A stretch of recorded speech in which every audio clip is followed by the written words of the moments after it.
আসসালামু আলাইকুম। ইউটিউব চ্যানেলের পক্ষ থেকে আন্তরিক ভালোবাসা অভিনন্দন জানাচ্ছি। প্রিয় দর্শক, আমার পাশে দেখতেছেন এগুলো হলো পাকা কলা। এগুলা কিন্তু পাহাড়ি এলাকায় চাষ করা হয়।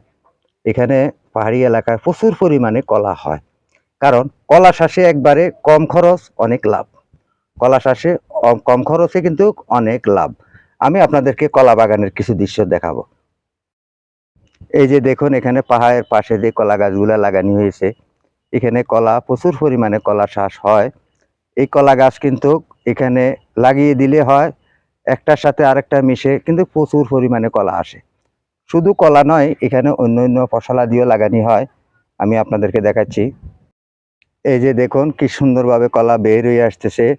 এই যে এই যে কলা এখানে বের হয়ে আসতেছে। এটার কোনো শেষ নাই, এই কলার কোনো শেষ নাই। এইভাবে কলা এখানে চাষাবাদ করা হয়। আপনারা বেকার বসে না থেকে আপনারা কিন্তু কলা চাষাবাদ করতে পারেন। ওই যে দেখুন, ওইখানে কিন্তু সম্পূর্ণ কলা বাগান। এখানে কলা বাগান, বিভিন্ন রকমের চাষাবাদ মানুষে করে রেখে দিয়েছে। কোথাও খালি জায়গা নেই, সবকিছু কিন্তু চাষাবাদে চলে আসছে। ফলাদি গাছ লাগাইতেছে, মানুষ এখানে বেকার থাকে না, সম্পূর্ণ চাষাবাদে আসে। যে পাহাড়ের পাশাপাশি সম্পূর্ণ কলা বাগান, বিভিন্ন রকমের সবজি যেমন পেঁপে, বিভিন্ন রকমের সবজি গাছপালা সবুজে আনায়ন হয়ে গেছে। কলা দিয়েও মানুষের সবুজে আনায়ন হয়ে গেছে। এখানে সম্পূর্ণ কলা গাছ লাগিয়ে রেখেছে। এবং কি যত যাবেন পাহাড়ের পাশে সম্পূর্ণ কলা, প্রচুর পরিমাণে কলা হয়। এই কলাতে অনেক লাভ, অনেক অনেক লাভ বলতে এই কলায় অনেক লাভ। কলা গাছের সবসময় আপনারা খেয়াল রাখবেন, কলা গাছের মাধ্যমে যখন কলাটা কেটে ফেলবেন, কেটে ফেলার পরে কলার যে মূল থাকে, মূল সহকারে আর কলা গাছের মূল সহকারে আপনি উঠিয়ে ফেলবেন। না হলে কিন্তু সেটা পচে কিছু জন্ম নিতে পারে। কিছু জন্ম নিলে সেখানে আর কলাটা হবে না। কিছু যদি জন্ম নেয় সেখানে অন্য অন্য কলা গাছও নষ্ট হয়ে যাবে। তাই সবসময় খেয়াল রাখবেন, আপনি যখন কলা কাটবেন, কলা কাটার পরে যে গাছটা আছে গাছটা মূল সহকারে উঠিয়ে ফেলবেন। কলা গাছের পাশে জার জংলা থাকলে এগুলো একটু পরিষ্কার করে ফেলবেন। অবশ্যই সেখান থেকে আপনি ভালো কিছু আশা করা যায়।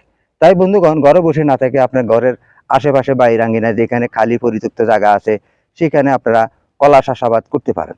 কলা চাষে অনেক লাভ। তাই আপনারা ঘরে আর বসে না থেকে আপনারা কলা চাষাবাদ করুন। আমরা এখানে দোকানে সব সময় কলা বিক্রি করি, কারণ এখানে আমাদের নিজেদের চাষ করা কলা। দেখেন এই কলাগুলা অনেকটা বড় বড় পাকা কলা, এগুলো সম্পূর্ণ পাকা কলা পেকে যাচ্ছে। এখানে দোকানে যারা আসে, পর্যটক কিংবা ভ্রমণ পিয়াসী যারা আসে, তারা এখান থেকে কলা কিনে কলা খায়। কিংবা আমাদের এগুলা চাষ করা, আমরা কোনো সার ফাঁস ব্যবহার করি না, আমরা শুধু কলা গাছ লাগিয়ে দিই, এখান থেকে কলাগুলা হয়ে যায়।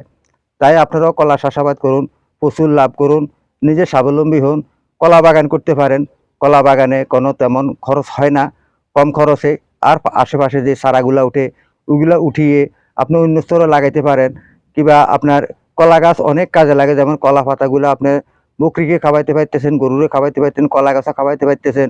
তাহলে কলা আমাদের সকল দিকে উপকৃত। যেমন কলা গাছটাও আমরা নিজেরা ব্যবহার করি। সকলকে ইউটিউব চ্যানেলের পক্ষ থেকে আন্তরিক ভালোবাসা ও ফেসবুক পেজের পক্ষ থেকে অভিনন্দন জানিয়ে আমি আব্দুল মতিন উত্তর লেক সিটি থেকে বিদায় নিচ্ছি। আসসালামু আলাইকুম ওয়া রাহমাতুল্লাহি ওয়া বারাকাতুহু।